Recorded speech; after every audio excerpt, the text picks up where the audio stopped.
എന്റെ പ്രിയപ്പെട്ട സഹോദരങ്ങളെ, നമ്മൾ എങ്ങനെയായി മാറി? നമുക്ക് തെറ്റ് ചെയ്തു എന്ന് ബോധവുമില്ല. ഇനി അഥവാ തെറ്റ് ചെയ്തു എന്ന് ഒരാൾ പറഞ്ഞാൽ തന്നെ അത് തെറ്റാണെന്ന് നമുക്കൊന്ന് തോന്നുന്നുമില്ല. ഏറ്റവും ഒരു അപകടം ഇത്. അടിവരയിട്ട് കേൾക്കണം, പ്രത്യേകിച്ച് എന്റെ പ്രിയപ്പെട്ട ചെറുപ്പക്കാർ. തെറ്റ് ചെയ്തു, ആ തെറ്റ് ചെയ്തു എന്നുള്ളത് ബോധമില്ല. ഇനി ആരെങ്കിലും ബോധ്യപ്പെടുത്തി തന്നാലോ അതിന് തെറ്റാണെന്ന് അങ്ങനെ പറയാറുമില്ല. ഇപ്പൊ ഏറ്റവും ഒരു അവസ്ഥ എന്താണെന്നറിയോ? ദുനിയാവില് ഏറ്റവും പ്രധാനപ്പെട്ട ഒരു അവസ്ഥ എന്താണെന്നറിയോ? ചെയ്യുന്നത് തെറ്റാണ് എന്നൊരു ബോധം ഇല്ലാതെ. പണ്ട്, വളരെ പണ്ട്, നിങ്ങളൊന്ന് ആലോചിച്ച് നോക്കി, വളരെ പണ്ട് മൊബൈലൊന്നും ഇല്ല. ആകെ ഒരു അന്യ പെണ്ണിനെ എങ്ങാനും ഒന്ന് നോക്കിയാൽ അതൊരു പാപമാണ്. ഉപ്പ വിളിച്ചിട്ട് അടിക്കും, ഇല്ലേ? എന്താ പറയാ? മൊബൈലില്ല, സാഹചര്യമില്ലോ. ഒന്ന് ചിന്തിച്ചോ, ഒരായത്ത് പറയാൻ വേണ്ടി ഒന്ന് ചിന്തിച്ചു നോക്ക്. മൊബൈലില്ല, ഫേസ്ബുക്ക് ഇല്ല, ചാറ്റിംഗ് ഇല്ല, ഒരു സാധ്യതയില്ല. ആകെ ഒരു പെണ്ണിനോടുള്ള ഇഷ്ടം പറയാനുള്ള ആകെ മാർഗം അവൾ സ്കൂൾ വിട്ട് വരുന്ന വഴിയിൽ തലേ ദിവസം രാത്രി ആരും അറിയാതെ, ഉപ്പയും വാപ്പയും ഉമ്മയും അറിയാതെ, ഹൃദയത്തിന്റെ ചിതറിത്തെറിച്ച വികാരങ്ങൾ ഈ എഴുതിയത് മാതിരി പേടിച്ച് വിറച്ച് വീട്ടിൽ നൽകാൻ പറ്റുന്ന വാപ്പ അറിയും. ആടിനെ വളർത്തുന്ന ആട്ടുംകുട്ടി പോയിരുന്ന് ആട്ടുംകുട്ടിലിരുന്നിട്ട് ആരും അറിയാതെ വെള്ളപ്പേപ്പറിൽ എഴുതിയ പ്രണയലേഖനം രാവിലെ വരുന്ന കുട്ടിയെ കാത്തു നിന്ന് തെങ്ങിന്റെ മറവിൽ നിന്നോ അവൾ വരുന്ന സമയത്ത് പയ്യേറിയും അപ്പുറത്തെ മരത്തിന്റെ ചവിട്ടി പോയി നമ്മൾ എടുക്കുന്നുണ്ടോ നോക്കും. ഇതാണ് പണ്ടത്തെ ഒരവസ്ഥ, അല്ലേ?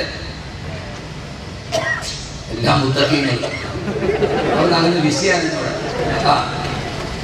യഥാർത്ഥത്തിൽ ഇങ്ങോട്ട് നോക്ക്, ഞാൻ തമാശ പറയാം, ഇങ്ങോട്ട് നോക്ക്, ഇങ്ങോട്ട് നോക്ക്.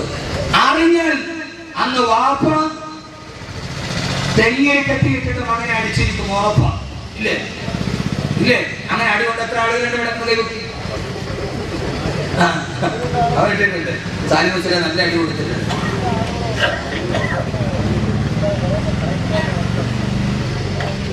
പക്ഷേ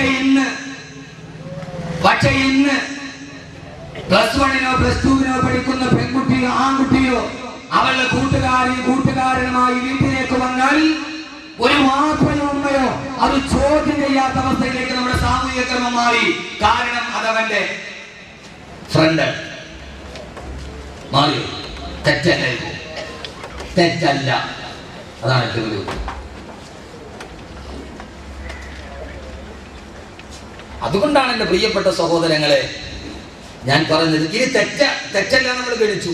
2, ഈ തെറ്റിന് എന്ത് ചെയ്യും? ആളുകളെ മുമ്പിൽ വീരവാദം പറയും. ഞാൻ ഇത്രയും തമ്മാടിത്തരം ചെയ്തിട്ടുണ്ട്, ഈ നാട്ടിലെ ഏറ്റവും വലിയ ആള് ഞാൻ തന്നെയാണ്. എന്റെ പൊന്നു ചെറുപ്പക്കാരെ നോക്ക്, വൈകുന്നേരമാകുമ്പോൾ വെയിറ്റിംഗ് ഷെഡിലോ കടപ്പുറത്തോ അല്ലെങ്കിൽ 10 ഏക്കർ ഫുട്ബോൾ ഗ്രൗണ്ടിലോ ഒന്നോ അല്ലെങ്കിൽ നിങ്ങളുടെ മുബാറക്കായ സ്ഥലം ശംഖുമുഖം ബീച്ചിലോ പാതിരാ സമയത്ത് 10 ചെറുപ്പക്കാർ വന്നാൽ ആ ചെറുപ്പക്കാർ പറയുന്ന കാര്യമല്ല, ഫേസ്ബുക്കിൽ എനിക്ക് എത്ര ലൈക്ക് ഉണ്ട്, എത്ര ആളുകൾ ഫ്രണ്ട്സ് ഉണ്ട്, ഞാൻ എത്ര പേരുമായി ചാറ്റ് ചെയ്യുന്നുണ്ട്, ഏതൊക്കെ പെൺകുട്ടികളുടെ മൊബൈൽ നമ്പറുകൾ എനിക്കറിയാം, ആരൊക്കെയായിട്ട് ഞാൻ വിളിക്കുന്നുണ്ട്, ആരൊക്കെയായിട്ട് ഞാൻ സംഗമിക്കുന്നുണ്ട് എന്ന് കൂട്ടുകാരുമൊക്കെ പാതിരാ സമയത്ത് ഒന്നിച്ച് വട്ടമിരന്ന് പരസ്പരം പറയുകയും ഏറ്റവും ഒരു പെണ്ണുമായി ബന്ധമുള്ളവൻ അവന് ശക്തവൻ കേവനാവുകയും അവനെ പൊട്ടിക്കാൻ നാളെ ഒരേയെ എവിടെ കിട്ടുമെന്ന് തേടി നടക്കുന്ന, തെറ്റ് ചെയ്താൽ ആ തെറ്റിനെ വിളിച്ചു പറഞ്ഞ് ഏറ്റവും തെറ്റ് ചെയ്യുന്നവൻ വലിയവനായി മാറുന്ന ഒരു ക്രമത്തിൽ നമ്മൾ ജീവിക്കുമ്പോ എന്റെ പ്രിയപ്പെട്ട ചെറുപ്പക്കാരെ നിങ്ങൾ ഓർക്കുക, നൂറ്റാണ്ടുകൾക്ക് മുമ്പ് ഒരു ഖുർആൻ ആയത്തിറങ്ങിയ സ്ഥലത്തേക്ക് നിങ്ങളെ ഞാൻ വിളിക്കുകയാണ്. യഥാർത്ഥത്തിൽ ഇന്നലെ അതല്ലേ അവസ്ഥ ആണോ? അല്ലേ? ഇപ്പൊ മൊയ്ലിയാർ എങ്ങനെയാണ്? മൊയ്ലിയാർ നിങ്ങളെ പോലെ ചെറുതായിട്ട് വലുതായ ആളാ. മൊയ്ലിയാർ പെട്ടെന്നാണ് വലുതായതല്ല, മൊയ്ലിയാർ ചെറുതായിട്ട് വലുതായ ആളാ. അപ്പൊ അതുകൊണ്ട് ഇതെങ്ങനെയാണെന്നായിരിക്കും നിങ്ങൾ ഗണിക്കുക, അല്ലേ? തെറ്റ് ചെയ്യുന്ന വലിയ പ്രശ്നമായിട്ട് നിങ്ങൾ വലിയൊരു തെറ്റ് ചെയ്യുന്നു എന്ന് ബോധമുണ്ടായാലേ അതിൽ നിന്ന് മാറും. തെറ്റ് ചെയ്യുന്നു എന്ന് മാത്രമല്ല, അത് പരസ്യമായിട്ട് വിളിച്ചു കൊല്ലം വെളിയിൽ പറയാൻ പറ്റില്ല. കൊല്ലം ജില്ലയിലെ കുളത്തൂപ്പുഴയിൽ കഴിഞ്ഞ ദിവസം 3 ദിവസം മുമ്പ് 23 വയസ്സുകാരി പെണ്ണിനെ പോലീസ് അറസ്റ്റ് ചെയ്തു. അവൾ പ്രസവിച്ച കുഞ്ഞിനെ ആരും അറിയാതെ അലമാരയിൽ അവൾ കൊന്നൊഴിച്ചു കൂടി. ഭർത്താവ് ഗൾഫിലാണ്. 23 വയസ്സുകാരി പെണ്ണ് 9 മാസവും 10 ദിവസവും ഗർഭിണിയായി. അവളുടെ വീട്ടിലൊരു മനുഷ്യനെന്നിൽ അവൾ സ്വന്തം ബെഡ്റൂമിൽ പ്രസവിച്ചു. ആ പ്രസവിച്ച കുട്ടിയുടെ പൊക്കിൾ കൊടി അവൾ തന്നെ കുടിച്ചെടുത്തു. ഇത് ആഫ്രിക്കയിലെയും ബ്രിട്ടനിലെയും കഥയല്ല. നിങ്ങൾ ചിന്തിക്ക്, ആ പെണ്ണ് സ്വന്തം. ഇതേ മനുഷ്യന്മാരെ നിങ്ങൾക്കൊരു അത്ഭുതം തോന്നണില്ലേ? നിങ്ങൾ എന്തൊക്കെ ഇരിക്കണേ? ആ പെണ്ണ് സ്വന്തമായി ആ പെൺകുട്ടിയുടെ അവൾ പ്രസവിച്ച കുഞ്ഞിന്റെ പൊക്കിൾ കൊടി ഒടിച്ചു മാറ്റി. ജനിച്ച കുഞ്ഞിനെ അലമാരയിൽ ഒളിപ്പിക്കുമ്പോ 23 വയസ്സുകാരിക്ക് പോലും ഇത് 30 വയസ്സുകാരിയല്ല. ജീവിതം കണ്ടവളല്ല, കണ്ടു പഠിച്ചവളല്ല, പരിചയമുള്ളവരല്ല. ഈ രീതിയിലെ സ്ത്രീലങ്ങളും അനാചാരങ്ങളും അന്ധവിശ്വാസങ്ങളും ആവാസങ്ങളും അനാവശ്യങ്ങളും ലോകത്ത് പെരുകുമ്പോ എന്റെ പ്രിയപ്പെട്ട സഹോദരങ്ങളെ, ഈ ദുനിയാവാണ് വലുതെന്ന് കരുതി, ഈ ദുനിയാവാണ് വലുതെന്ന് കരുതി തമ്മാടിത്തരങ്ങൾ ചെയ്തെന്ന് മാത്രമല്ല, ആ തമ്മാടിത്തരങ്ങൾ ലോകത്തിന് മുമ്പിൽ വിളിച്ചു പറഞ്ഞിട്ട് നെഞ്ചത്തടിച്ചിട്ട് ഉസ്താദേ ദുനിയാവിനെ പ്രേമിച്ചിട്ട് ആഗ്രഹത്തെ ഒറ്റപ്പെട്ടാലും കുഴപ്പമില്ല, ആഗ്രഹത്തെ പ്രേമിക്കാൻ തയ്യാറല്ല, ഈ നിഴലിനെ പ്രേമിച്ചിട്ട് ആഗ്രഹത്തിൽ കഷ്ടപ്പെടാൻ നിങ്ങൾ തയ്യാറാണെന്ന് പറഞ്ഞ് നെഞ്ചു വിരിച്ചു നോക്കുന്ന എന്നെ ശ്രമിക്കുന്ന എന്റെ പ്രിയപ്പെട്ട ചെറുപ്പക്കാരാ, പോലെ നെഞ്ചു വിരിച്ചുകൊണ്ട് ഞാൻ ചെയ്യുന്ന തെമ്മാടിത്തരമാണ് വലുതെന്ന് പറഞ്ഞു ആലിമീങ്ങൾ പറഞ്ഞാൽ അവർക്കെതിരെ വിരൽ ചൂണ്ടി ആർഭാടത്തോടെ പറഞ്ഞു നിന്ന ആളുകളുടെ മുമ്പിലാണ് അല്ലാഹുവിന്റെ വിശുദ്ധമായ ഖുർആനിന്റെ ഏറ്റവും പേടിപ്പെടുത്തുന്ന ആയത്തിറങ്ങിയത്. വിശുദ്ധമായ ഖുർആനിന്റെ 6666 ആയത്തുകള് ഏറ്റവും പേടിപ്പെടുത്തുന്ന ആയത്ത് ഖുർആനിലെ ഏറ്റവും പേടിപ്പെടുത്തുന്ന ആയത്തിറങ്ങിയത്. കളവാലയത്തിന്റെ ഭർത്താവിനെ ചാരിയിരുന്നിട്ട് തങ്ങൾ ചെയ്യുന്ന തെമ്മാടിത്തരത്തെ വിളിച്ചു പറഞ്ഞിട്ട് നേരെ നോക്കിയിട്ട് എടാ മുഹമ്മദേ ഞങ്ങളെ ഉപദേശിക്കാൻ നീ ആരടാ, ഞങ്ങൾ ഇനി ചെയ്യുമടാ എന്ന് പറഞ്ഞിട്ട് വാഹിയാണ്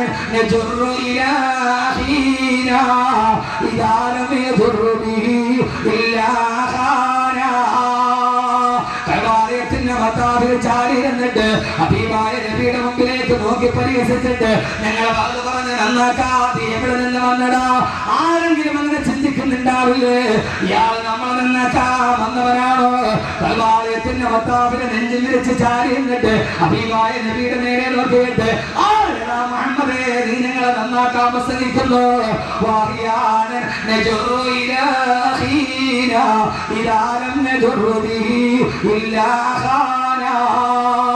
ഒരു ചെറുപ്പക്കാരൻ വിളിച്ചു പറഞ്ഞു, ഇന്ന് രാവിലെ മുതൽ ഞാൻ വ്യഭിചരിക്കാൻ വേണ്ടി നടന്നു, ധാരാളം പെണ്ണുങ്ങളുമായി ഞാൻ കിടപ്പുറം കെട്ടിട്ട് ഇന്ന് രാവിലെ വ്യഭിചരിക്കാൻ ഒരു പെണ്ണിനെ തേടി നടന്നിട്ട് ഒരു പെണ്ണിനെ പോലും കിട്ടാതെ വൈകുന്നേരം വീട്ടിലേക്ക് തിരിച്ചു വരുമ്പോ ഒരു ദിവസം വ്യഭിചരിക്കാൻ എനിക്ക് ഉറക്കം വരില്ല. അങ്ങനെ നിരാശയോടെ നടന്നു വരുമ്പോ എന്റെ സഹോദരന്റെ ഭാര്യയെ കണ്ടപ്പോ അവളെ പിടിച്ചുകൊണ്ടുപോയി കിടപ്പുറത്ത് ഞാൻ വ്യഭിചരിച്ചെന്ന് കൽവാലയത്തിന്റെ ഭർത്താവിനെ ചാരി നിന്ന് വീരവാദം മുഴക്കിയപ്പോ മറ്റൊരുത്തൻ പറഞ്ഞതെന്നറിയോ,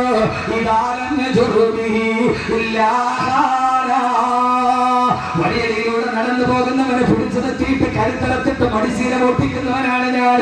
ഇന്ന് രാവിലെ മുതൽ വൈകുന്നേരം വരെ ചന്തയുടെ പുറഭാഗത്തുള്ള പാറക്കെട്ടിൽ ഊരി പിടിച്ച വീരമായി വാളുമായിട്ട് ഞാൻ കാത്തുനിന്ന് ഒരാളെ പോലും വൈകുന്നേരം വരെ കിട്ടിയില്ല. അവസാന നിരാശയോട് ഇന്നൊരുത്തന്റെ കരുത്തറത്തിട്ട് മടിശീല പൊട്ടിക്കാൻ കഴിയില്ലല്ലോ നോക്ക് നിരാശയോടെ ഇരുന്നപ്പോഴാണ് എന്റെ വാപ്പ അതിലെ കടന്നു വന്നത്. എന്റെ വാപ്പയെ പിടിച്ചു നിർത്തിയിട്ട് എന്റെ വാപ്പയുടെ കരുത്തറത്തിട്ട് എന്റെ വാപ്പയുടെ മടിശീലയിലെ പണഞ്ഞ ഓട്ടിച്ചു കൊണ്ടുപോയി എന്ന് പരസ്പരം വീരമാണം പറഞ്ഞ ചെറുപ്പക്കാരെ അമ്മാന്റെ റസൂലിനെ പരിഹസിച്ചപ്പോ ഞങ്ങൾ ബലമുള്ളവരാണ്, ഞങ്ങൾ ആരോഗ്യമുള്ളവരാണ്, ഞങ്ങൾ പണമുള്ളവരാണ്, നീ ഞങ്ങളെ വാഴ പറഞ്ഞ് നന്നാക്കേണ്ടതാണെന്ന് പറഞ്ഞപ്പോ ഓ സ്വയക്കാല ചെറുപ്പക്കാരി വിശുദ്ധ ഖുർആനിന്റെ ഏറ്റവും പേടിപ്പെടുത്തുന്ന ആയത്തിറങ്ങിയത് ആ ഹബീബായ നബിയുടെ മനസ്സ് കണ്ടപ്പോ ആകാശത്തിൽ നിന്ന് നബി വന്നില്ലേ, നബിയെ അൽഹാകുമുത് തകാബുർ അൽഹാകുമുത് തകാബുർ ഹത്താ സുർതുൽ മകാബിർ കല്ലാ സൗഫ തഅലമൂൻ തുമ്മ കല്ലാ സൗഫ തഅലമൂൻ. ഓ നബി അവരോട് പറ, കൽവാലയത്തിന്റെ ഭർത്താവിനെ നെഞ്ചിൽ വിരിച്ചിട്ട് ആരാ ഞാൻ നീ പറയുക ഭീമാപള്ളി എന്ന അല്ലാഹു അനുഗ്രഹം ചെയ്തൊരു തീരപ്രദേശത്ത് ജനിച്ചിട്ട് കല്ലിന്റെയും കഞ്ചാവിന്റെയും ചരസിന്റെയും അശ്ലീലത്തിന്റെയും അടിമകളായി ആര് പറഞ്ഞാലും ഞങ്ങൾ നന്നാവില്ല. അറിയാനൻ നജറു ഇലാഹീന ഇദാലൻ നജറു ബിഹി ഇല്ലാഹാന. ആരോട് കൂടെ പറപ്പിനോട് ഞങ്ങൾ ഇത് ചെയ്യുമെന്ന് എന്റെ ചെറുപ്പക്കാരാ വീരവാദം മുടക്കുന്നെങ്കിൽ അള്ള ചോദിക്കുകയാണ്, എടാ തെമ്മാടി, എടാ തെമ്മാടി, അൽഹാഖുമുത്തകാസുർ, ഏതുവരെയാണ് നിന്റെ നെഞ്ചിങ്ങനെ തിരിച്ചു നിൽക്കുക? ഹത്താ സുറുത്തുൽ മകാബിർ, ഈ പള്ളിക്കാട്ടിൽ കൊണ്ടുപോയി നിന്നെ മുഖത്തും മണ്ണ് വാരി ഇടുന്നത് വരെയല്ലേ? അതുവരെയല്ലാതെ നീ അഹങ്കാരം പറയോ? ഏതുവരെയാ?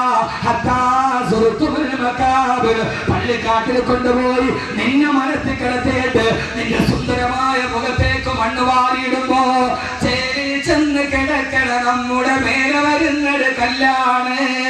ഇലയമ്മേ തണ്ണീരേടും ചേർത്ത് മണ്ണടിനാല് മറമാട് കാബർ ബഹുജോറിലേ, മറമാടും കാബർ ബഹുജോറിലേ. നിന്റെ സുന്ദരമായ മുഖം പള്ളിക്കാട്ടിലെ കബർസ്ഥാനിൽ മറന്നു കിടക്കുമ്പോ ഈ കാണുന്ന പാട്ടിൽ കാണുന്ന ഈ മനുഷ്യന്റെ സുന്ദരമായ മുഖത്തേക്ക് അവൻ മറന്നു കിടന്നാൽ അവന്റെ മുഖത്തേക്ക് വീടുന്നത് പുഷ്പങ്ങളല്ല. ഇവൻ മറന്നു കിടന്നാൽ അവന്റെ മുഖത്ത് വീടുന്നത് റീത്തുകളല്ല, കല്ലും മണ്ണുമാണ് നിന്റെ വായിലേക്ക് വന്നടിക്കുന്നത്. ചാത്തമ്മാടി, ഏതുവരെയാ നീ ഇത് പറയുക? ഹത്താ സുറുത്തുൽ മകാബിർ, പള്ളിക്കാട്ടിൽ നിന്നെ മലത്തിൽ കിടത്തുന്നത് വരെ അള്ള പറയുകയാണ്, അല്ല നീ വിചാരിച്ചതുപോലെയുള്ള കാര്യങ്ങളുടെ കിടപ്പ് നാളത്തെ സൂര്യോദയം കാണാമെന്ന് നീ വിചാരിക്കണ്ട. പുറകെ നീ നന്നായിട്ട് കാര്യം മനസ്സിലാക്കും, പുറകെ നന്നായിട്ട് നീ കാര്യം മനസ്സിലാക്കും, പുറകെ നീ പിന്നീട് കാര്യം മനസ്സിലാക്കും. എന്റെ മോനെ, ആർക്ക് വേണ്ടി 6 നിരപരാധികളെ രക്തം വീണ ഭീമാപള്ളിയുടെ തീരപ്രദേശത്ത് പിടഞ്ഞു വീണപ്പോ അവനാണ് കലാപക്കാരനെന്ന് ഇവിടുത്തെ സർവ്വ ആളുകൾ റിപ്പോർട്ട് ചെയ്യപ്പോ ആരാണ് സഹായിക്കാറുണ്ടായിരുന്നത്? ആർക്കാണ് ഉണ്ടായിരുന്നത്? അള്ളവർക്കല്ല. നീ വിചാരിക്കുന്നത് പോലെയല്ല ഈ ദുനിയാവിന്റെ പോക്ക്. ഇതിനെ സൃഷ്ടിച്ചത് ഞാനാണ്, ഇതിനെ കൊണ്ടുപോകുന്നതും ഞാനാണ് എന്ന് അല്ലാഹു സുബ്ഹാനഹു വ തആല പറയുമ്പോ ഈ ദുനിയാവ് അസലും മതൂബും ബിത്തൗമി, വിഷം പുരട്ട അമ്പാണ്. വിഷം പുരട്ടിയ തേനാണ്, വിഷം പുരട്ടിയ തേനാണ് ദുനിയാവ്. ഈ വിഷം പുരട്ടിയ തേൻ നാക്കിൽ തൊട്ടിട്ട് നീ രുചിച്ചിട്ട് നടക്കാൻ ഇതിന്റെ ഉള്ളിൽ വിശ്വാസം നിനക്ക് അറിഞ്ഞുകൂടാ. അല്ലാഹു നമ്മളെ കാക്കട്ടെ, അല്ലാഹു നമ്മളെ കാക്കട്ടെ. ഏതുവരെ? ഹത്താ സുറുത്തുൽ മകാബിർ, പള്ളിക്കാട്ടി മലത്തിൽ കടന്ന പിന്നെ ബിൽഗേറ്റ്സും ഞാനും ഒരേപോലെ.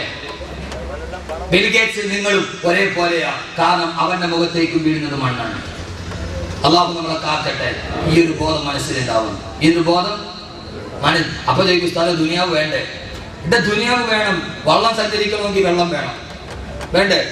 ربنا آتنا في الدنيا حسنة وفي الآخرة حسنة وقنا عذاب النار. വെള്ളം ഇങ്ങോട്ട് നോക്കി, വള്ളം സഞ്ചരിക്കണമെങ്കിൽ വെള്ളം വേണം, ആഗ്രഹം വേണമെങ്കിൽ ദുനിയാവ് വേണം. പക്ഷേ വെള്ളം വള്ളത്തിൽ കയറാൻ പാടില്ല. വള്ളം സഞ്ചരിക്കണമെങ്കിൽ വെള്ളം വേണം, പക്ഷെ വെള്ളം വള്ളത്തിൽ കേറിയ അല്ലേ? ഉസ്താദ് ദുനിയാവ് വേണം, വേണ്ടെന്നാലും പറഞ്ഞ ദുനിയാവ് വേണം. പക്ഷേ വെള്ളത്തിന് മീതെ കിടക്കാവൂ. വള്ളത്തിൽ വെള്ളം കയറാൻ പാടില്ല. ദുനിയാവ് നമ്മുടെ അകത്ത് കയറാൻ പാടില്ല. ദുനിയാവ് നമ്മുടെ വെളിയിലേക്കാവും.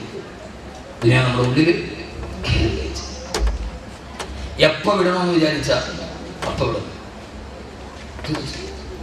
ഞാൻ ഇവിടെ നിർത്തിയിട്ട് പറയല്ലേ, നാളെ ഈ വാദം നിർത്തിയിട്ട് പ്രസംഗം നിർത്തിയിട്ട് ഒരു തൈക്കാമിന് പോയി സാദാ സീത ഇമാമാകണമെന്ന് തോന്നിയാൽ അതിന് പാകപ്പെട്ട മനസ്സുമായിട്ടാണ് ഞാൻ നിൽക്കുക. നിങ്ങൾ ആരും ഒരാണ്ട് ശങ്കിക്കണ്ട. ചില ആളുകൾ പറയുമ്പോൾ അത് നല്ല സെറ്റപ്പിലല്ലേ ഇപ്പോൾ. ഞാൻ എൻ്റെ കൽവിനെ ഞാൻ പാകപ്പെടുത്തിയിട്ടുണ്ട്. എങ്ങനെ? ഇന്ന് ഈ വാദം നിന്നു, നാളെ രാവിലെ 2000 രൂപ ശമ്പളത്തിന് ഒരു തൈക്കാവിൽ ഇമാമായിട്ടിരിക്കണം, പാകപ്പെടുത്തിയിട്ടാണ് നിൽക്കുക. അള്ളാഹുനാക്കി തരട്ടെ. അല്ല ഇതില്ലെങ്കിൽ പിന്നെ ജീവിക്കാൻ കഴിയില്ല, പിന്നെ ഞാൻ ദുനിയാവിൽ നഷ്ടപ്പെട്ടു പോയി, എന്റെ ആഹ്റം നഷ്ടപ്പെട്ടു പോയി, അങ്ങനെ ഒരു തോന്നലുണ്ടാവും. ദുനിയാവിൽ നിന്ന് പോയോ? അള്ളാഹു ഇത് ആരുടെ കയ്യിലും തരും, വാസിക്കന്റെ കയ്യിലും തരും, നല്ലവന്റെ കയ്യിലും തരും. തിരിച്ചേത് സമയത്ത് അവൻ എടുക്കും. ആ സമയത്ത് എന്റെ പ്രിയപ്പെട്ട സഹോദരങ്ങളെ അള്ളാഹു നമുക്ക് ആ ചിന്ത നൽകട്ടെ. അള്ളാഹു നമുക്ക് ആ ചിന്ത നൽകട്ടെ. അള്ളാഹു പറഞ്ഞു ലതറവുന്നൽ ജഹീം, അള്ളാഹുവിനെ തന്നെയാണ് സത്യം, നീ നരകത്തെ കാണുക തന്നെ ചെയ്യും. എന്തൊരു വാക്കാണ് ഖുർആൻ മനുഷ്യന്റെ ഹൃദയത്തിലോട്ട് ഇറ്റിച്ചറങ്ങാണ്. ഈ ഒരൊറ്റ സൂറത്ത് പഠിച്ചാൽ മതി, പിന്നെ ഒരു മനുഷ്യ തമ്മാടിയാവില്ല. അള്ള ചോദിക്കാതെ തമ്മാടി, നീ എപ്പോഴും വരെയാണ് നെഞ്ചും വിരിച്ചിട്ട് ഞങ്ങളെ നന്നാക്കാൻ വന്നിരിക്കുന്ന? ഞങ്ങളിത് നിർത്താനാ, ഞങ്ങൾ നിർത്തില്ല. കാരണം എന്റെ പ്രിയപ്പെട്ട സഹോദരങ്ങളെ, ഏതുവരെ അല്ലാഹുവിന്റെ ഖുർആൻ പറഞ്ഞു നിങ്ങൾ നരകത്തെ കണ്ടുമുട്ടുക തന്നെ ചെയ്യുമെന്ന് അല്ലാഹുവിന്റെ വിശുദ്ധ ഖുർആൻ. അല്ലാഹു കത്തിക്കാളുന്ന നരകത്തിൽ നിന്ന് അല്ലാഹു നാം ഏവരെയും മാറ്റി നിർത്തുമാറാകട്ടെ. കത്തിക്കാളുന്ന നരകത്തിൽ നിന്ന് അല്ലാഹു നാം ഏവരെയും കാത്തിരക്ഷിക്കുമാറാകട്ടെ. അതുകൊണ്ട് സഹോദരങ്ങളെ, ദുനിയാവിൽ ജീവിക്കുമ്പോ 4 കാര്യങ്ങൾ ഓർക്കണം. ഒരൊറ്റ ഹദീസ് മാത്രം പറഞ്ഞാൽ അവസാനിപ്പിക്കാം. ഇവിടെ പറയുന്ന കറക്റ്റായിരിക്കും. അല്ലാഹു നാം ആക്കി തരട്ടെ. ഹബീബായ നബി സല്ലല്ലാഹു അലൈഹി വസല്ലമ ഈ നിഴലിനെ കുറിച്ച് പറഞ്ഞ ഒരു ഉപമയുണ്ട്. എന്തോ ക്ലാസ് കഴിച്ചൊക്കെ ആയിട്ട് ഇപ്പൊ ഒന്നും കൊടുക്കണം. അവിടെ മാറ്റി ദുനിയാവ് വേണ്ടാന്നൊരു പപ്പ് ചായ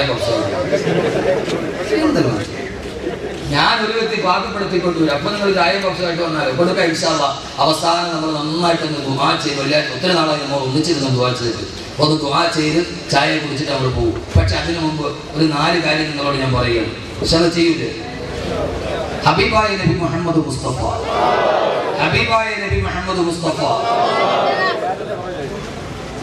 സല്ലല്ലാഹു അലൈഹി വസല്ലമ, എന്റെ പൊന്നു സഹോദരിമാരെ, ഈ പോക്കങ്ങൾ അവസാനിപ്പിക്കണം. ഞാൻ നന്നാവാനാണ്. ഞാൻ ഈ മിനി സ്കേർട്ടും ഇട്ട് അരയ്ക്ക് കിപ്പോട്ടില്ലാത്ത വസ്ത്രം ധരിച്ച് ഞാൻ ഇങ്ങനെ നടക്കും. കക്ഷത്തിൽ ഒരു ബാഗ് തൂക്കും. മയ്യത്ത് കാണാൻ പോണ പെണ്ണിന്റെ കക്ഷത്തിൽ ഒരു ബാഗ് ഉണ്ടാവും. എന്തിനാണ് അല്ലാഹു?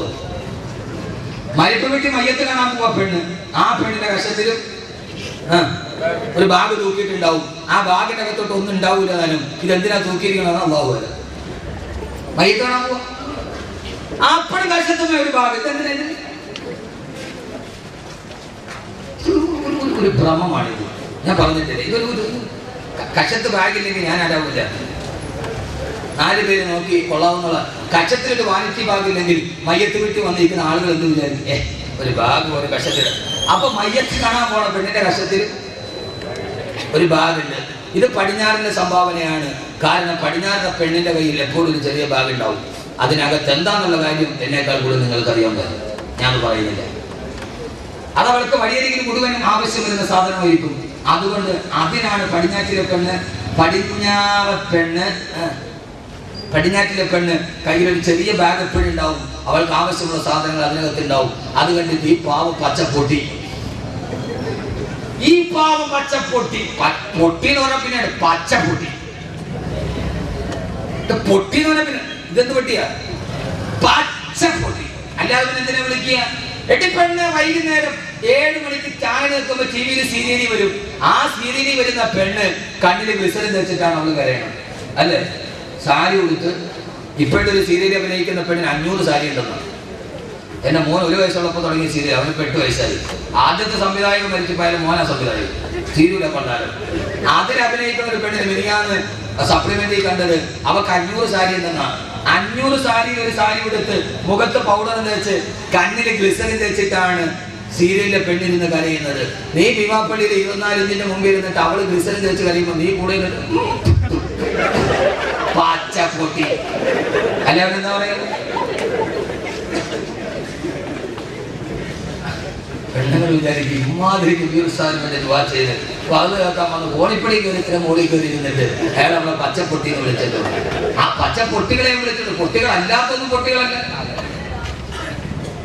ഈ പൊട്ടി പൊട്ടി അപ്പൊ പച്ചപ്പൊട്ടികൾ എന്താ? അല്ലെങ്കിൽ പിന്നെ അവ അത് കണ്ടിട്ട് കരയും. അവള് ക്രിസ്ത്യൻ വെച്ചിട്ട് കരഞ്ഞതാണ്. എന്റെ പ്രിയപ്പെട്ട സഹോദരങ്ങൾ സഹോദരിമാരെ, അതുകൊണ്ട് വെറും ഒരു പച്ചപ്പൊട്ടിയാവാതെ പടിഞ്ഞാറിന്റെ ആവിഷ്കാരത്തിന്റെ പെണ്ണായി മാറാതെ അവള് വാണിജ്യ ബാബു ചുമച്ചു. എടാ പച്ചപ്പൊട്ടൻ, നീ പച്ചപ്പൊട്ടൻ പച്ചപ്പൊട്ടൻ. നമുക്ക് ദുനിയാവിങ്ങനെ കാണണം. ഇങ്ങനെ വന്നിട്ട് പാട്ടിന്റെ അകത്തോട്ട് കയ്യങ്ങനെ ഇൻ ചെയ്തിട്ട് കച്ചവടമൊക്കെ കൊണ്ടേ. ഏതായാലും റൂമിന്റെ വരുമാനമൊക്കെ കൂടുമ്പോ കറക്റ്റാണ്. എടാ പൊട്ട, നീ എന്തിനാണ് പോക്കറ്റിൽ കൈയിട്ടത്? അത് അമേരിക്കക്കാരൻ ഇട്ടതാണ്. അവിടെ ഭയങ്കര തണുപ്പാണ്, അതുകൊണ്ട് അവന്റെ കൈക്ക് തണുപ്പേക്കാതെ അവൻ പാട്ടിന്റെ പോക്കറ്റിൽ കൈയിട്ടതാ. നമ്മളത് കണ്ടിട്ട് നമ്മളിപ്പോഴും നമുക്ക് അവൻ മതി. അതുകൊണ്ടല്ലേ ഞാൻ പറഞ്ഞില്ലേ നിങ്ങളോട്, കേരളത്തിൽ ആകെ 7 ടൗണിൽ നോക്കിയാലും 2 പരസ്യമാണ് കൂടുതൽ. ഒന്ന്, UK പഠിക്കാൻ അവസരം. നോക്ക്, തിരുവനന്തപുരം മൊത്തം ഇലക്ട്രിക് പോസ്റ്റിലാണ് UK. എൻ്റെ മോനെ UK വിട്ട് പഠിപ്പിക്കണം. അവൻ ആരിഫായി, ഔലിയായി. രണ്ടാമത് പിന്നെ ഏറ്റവും കൂടുതൽ കാണുന്ന പരസ്യം മൂലക്കുരു ഓപ്പറേഷൻ ഇല്ലാതെ സുഖപ്പെടുത്താം. ഈ 2 പരസ്യമാണ് കേരളത്തിൽ കൂടുതൽ. അതൊരു ധാരണയാണ്. പക്ഷേ അല്ലാഹുവിന്റെ പ്രവാചകൻ നബി മുഹമ്മദ് മുസ്തഫ സല്ലല്ലാഹു അലൈഹി വസല്ലമ ലോകത്തോട് പറഞ്ഞ ഏറ്റവും വലിയ സതുപദേശം ഏതെന്നറിയുമോ? സതുപദേശം പറയാൻ വേണ്ടി മാത്രം വന്ന ഹബീബായ നബി മുഹമ്മദ് മുസ്തഫ ആകർ ഹലീമാ മേരാ ഘർ മേ ഖൈറുൽ വറാ ഗയാ ഹേ യേ ഖേതി കി ഘർ ആകർ ഹലീമാ മേരാ ഘർ മേ ഖൈറുൽ വറാ ഗയാ ഹേ. അങ്ങനെ നിന്ന് പാവപ്പെട്ടവളായ ഹലീമത്ത് സഅദിയ മദീനയിലേക്ക് വന്നപ്പോ, മക്കയിലോട്ട് വന്നപ്പോ ഏതൊരു പ്രിയപ്പെട്ട മകനെ തന്നെ മാറിടത്തോട്ട് ചേർത്ത് വെച്ചപ്പെടാണോ? പാല് ചുരത്താത്ത ഒട്ടകത്തിന്റെ അകലില് പാല് ചുരത്തപ്പെട്ട പറക്കത്തിന്റെ ഉടമസ്ഥന്റെ വാക്കുകൾ എന്റെ വീട്ടിലേക്ക് കടന്നു വന്നാൽ ഈ ഭീമാപള്ളിയിൽ ഓരോ കൊട്ടാരത്തും കുടിലേക്കും ഹബീബായ നബിയുടെ ഒരൊറ്റ വാക്ക് കടന്നു വന്നാൽ നിങ്ങൾ ആഖിറത്തിന്റെ സുൽത്താന്മാരാണ്, നിങ്ങൾ ദുനിയാവിന്റെ നിഴലിന്റെ പ്രണയിതാക്കളല്ല. അതേതെന്നറിയുമോ? ലോകത്ത് മുഴുവനും ജീവിക്കാൻ ആഗ്രഹിക്കുന്ന മനുഷ്യനോട് അല്ലാഹുവിന്റെ റസൂൽ പറഞ്ഞു, അദ്ദുനിയാ സിജ്നുൽ മുഅ്മിനി വ ജന്നത്തുൽ കാഫിർ. അടിവരയിട്ടിട്ട് അഹ്മദ് കബീറിന്റെ വാക്ക് കേൾക്കുമ്പോ അടിവരയിട്ട് ഇവിടെ നിന്ന് മനസ്സിലാക്കിയിട്ട് പോകണം. അദ്ദുനിയാ സിജ്നുൽ മുഅ്മിനി, ഈ ദുനിയാവ്, ഈ നിഴല്, ഈ ദുനിയാവ് സിജ്നുൽ മുഅ്മിനി, ഒരു സത്യവിശ്വാസിയുടെ ജയിലാണെന്ന് നബി മുഹമ്മദ് മുസ്തഫ. ഒരൊറ്റ ഹദീസ് ഞാൻ പറയും നിഴലുമായിട്ട് ബന്ധപ്പെട്ട്. നിഴലിനെ 2 കാര്യത്തോട് ഉപമിച്ചിട്ട് നബിയങ്ങൾ. ഒന്നാമത്താണ് നമ്മൾ പറയുന്നത്, ഒന്നാമത്തത് ദുനിയാവാണ്. ഈ ഒരൊറ്റ ഹദീസ് മാത്രം പഠിച്ചാൽ മതി. ജീവിതത്തിൽ ഒരു 3/4 ഭാഗം മുത്തക്കിയാവാൻ പറ്റും. പൂർണ്ണമാവാൻ പറ്റും ഞാൻ പറയുന്നില്ല, കാരണം എനിക്ക് നിങ്ങൾക്കും അവിടം വരെയൊക്കെ എത്താൻ വലിയ പാടാണ്. അങ്ങനെയൊക്കെ എത്തണമെങ്കിൽ ഒരു വലിയ ഹിമ്മത്ത് വേണം. അല്ലാഹു അതൊക്കെ തരട്ടെ. ഒരു സഹാബി മദീനത്തൂടി നടന്നുപോയി. ഒരു സുന്ദരിയായ പെണ്ണ് മുമ്പിലൂടെ പോയി. ആ പെണ്ണിനെ അറിയാതെ നോക്കിപ്പോയി. ആര്? സഹാബി. എന്ന് വെച്ചിട്ട് ആളുകൾ നോക്കാൻ നിൽക്കരുത്. പെട്ടെന്ന് പടച്ചവനെ പേടി വന്നു. ആ പെണ്ണിനെ അറിയാതെ നോക്കി ആഗ്രഹിച്ചു പോയി. പെട്ടെന്ന് പടച്ചവനെ പേടി വന്നു. നേരെ പള്ളിയിലോട്ട് പോയപ്പോ ഖലീഫ അമീറുൽ മുഅ്മിനീൻ ഉസ്മാൻ ഇബ്നു അഫ്ഫാൻ റളിയല്ലാഹു തആല അൻഹു പള്ളിയിലിരിക്കുകയാണ്. പോയിപ്പോ അസ്സലാമു അലൈക്കും യാ അമീറുൽ മുഅ്മിനീൻ. ആ സമയത്ത് സലാം എന്നായിട്ട് മടക്കിയില്ല. എന്റെ അമീറുൽ മുഅ്മിനീൻ സലാം എന്നായിട്ട് മടക്കാത്തതെന്താ? ആഖിറത്തിന്റെ ആളുകളാണെന്ന് പറഞ്ഞു നടക്കുകയാണ്. വ്യഭിചാരത്തിന്റെ അടയാളം നിന്റെ മുഖത്താണെങ്കിൽ വരച്ചു വെച്ചിട്ടുണ്ട്. സലാം മടക്കിയില്ല. പറഞ്ഞു വളച്ചലൊക്കെ ആഗ്രഹത്തിന്റെ ആളുകളാണ്, ഭയങ്കര നിസ്കാരവും നോമ്പുമൊക്കെ തന്നെ. പക്ഷെ ആലാമത്തിൽ മുഖത്ത് പച്ച വ്യഭിചാരത്തിന്റെ അടയാളം വിട്ട് കാണാൻ കഴിയും. സഹാബി ഞെട്ടിപ്പോയി. സംഭവം നടക്കുന്ന റോട്ടിൽ പറയുന്നത് വെച്ച് ഇതാണ് മഹാമാര് പറയണ. പള്ളിയിൽ പോയപ്പം വലിയ നിസ്കാരക്കാരനൊക്കെ വലാമത്തുൽ വ്യഭിചാരത്തിന്റെ അടയാളം മുഖത്ത് കാണുന്നുണ്ട്. ആ സമയത്ത് ഈ സഹാബി ചോദിച്ചു, സുബ്ഹാനല്ലാഹ്, എന്താ അമീറുൽ മുഅ്മിനീൻ അനസൽ വഹി ബഅദ റസൂലുള്ളാഹിയുടെ വഫാത്തിന് ശേഷം വഹി വരുന്നുണ്ടോ? എങ്ങനെയാ മുടിൽ വെച്ചൊരു പെണ്ണിനെ ഞാൻ നോക്കിയ കാര്യം എങ്ങനെയാ നിങ്ങൾ അറിഞ്ഞത്? അമീറുൽ മുഅ്മിനീൻ അനസൽ വഹി ബഅദ റസൂലുള്ളാഹിക്ക് ശേഷം വഹി വരുന്നില്ല, ഞാൻ റോട്ടി വെച്ച് കണ്ട കാര്യം നിങ്ങൾ എങ്ങനെ അറിഞ്ഞു? അപ്പൊ അറിയാതൊരു സഹാബി ഹജ്ജിന് പോയി. ഒരു സുന്ദരിയായ പെണ്ണ് ഹജ്ജിന്റെ മസല ഒരിക്കാൻ നബിയുടെ അടുക്കൽ വന്നു. അടുത്തൊരു സഹാബി നിൽക്കുന്നുണ്ടായിരുന്നു. ആ സഹാബി പെണ്ണിനെ നേരെ നോക്കി. ഹബീബായ റസൂലുള്ള മസ്കര പറഞ്ഞ കൂടെ സഹാബിയുടെ മുഖത്തോട്ട് ഇട്ടു, ഇങ്ങോട്ട് ഇട്ടു. സഹാബിയുടെ മുഖത്തോടിച്ച് അങ്ങോട്ട് നോക്കി. റസൂലുള്ള പിടിച്ച് ഇങ്ങോട്ട് ഇട്ടു. നല്ല മസല. അപ്പോ അത്രയുമൊക്കെ നമ്മൾ എത്തണമെങ്കിൽ കണ്ടാലുടനെ ഒരു പച്ച മനുഷ്യനായിട്ട് നമ്മൾ പറയുക, എനിക്ക് നിങ്ങളുടെ മുന്നിൽ വിലായത്തിന്റെ പദവിയൊന്നും വേണ്ട, എനിക്കൊട്ട് മഹാനാവുകയും വേണ്ട, നിൽക്കണ വീട്ടിലൊക്കെ അങ്ങോട്ട് പോയാൽ മതി.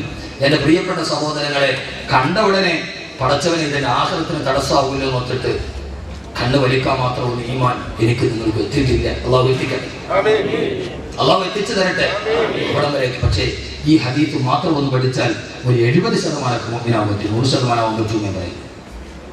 അള്ളാഹു നമ്മൾ അവിടെ വരെ എത്തിക്കണമെന്നാണ് നമ്മുടെ ആഗ്രഹം. അള്ളാഹുവിനെ എത്തിക്കട്ടെ. നമ്മൾക്ക് വീണ്ടും കഴിയില്ല. കണ്ടാൽ ഉടനെ ഇതെന്റെ സ്വർഗത്തിന് തടസ്സമാണല്ലോ എന്ന് പറഞ്ഞ് കണ്ണ് പിൻവലിക്കണമെങ്കിൽ അവൻ അവിടം വരെ എത്തും. അത് നാവിന്റെ പ്രസംഗം കൊണ്ട് കഴിയില്ല, അത് കൽബിന്റെ വെളിച്ചം കൊണ്ടേ കഴിയൂ. അള്ളാഹു നാവിന്റെ പറച്ചിൽ കൽബിന്റെ വെളിച്ചമാക്കി അള്ളാഹു തരട്ടെ. അദ്ദുനിയാ സിജ്നുൽ മുഅ്മിൻ, ഈ ദുനിയാവ് നമ്മുടെ ജയിലാണ്. അവിശ്വാസിയുടെ വെടി വെച്ചവൻ സ്വർഗത്തിലാണ്, വെടി കൊണ്ടവൻ ദുനിയാവിന്റെ നരകത്തിലാണ്.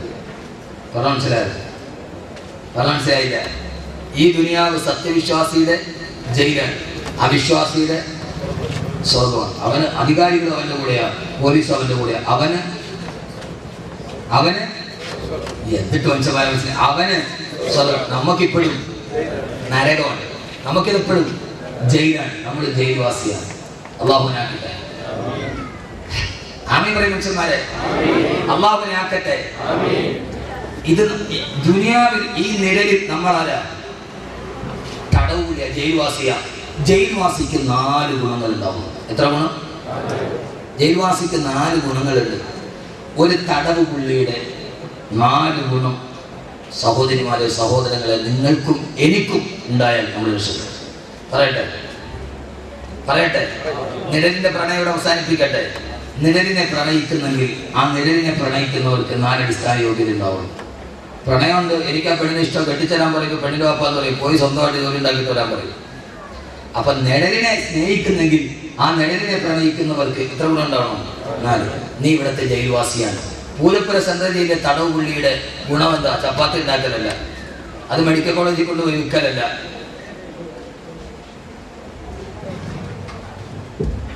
ജയിൽവാസിക്ക് 2 ഗുണം, 4 ഗുണമുണ്ട്. 1 ഇത്താഅത്ത്.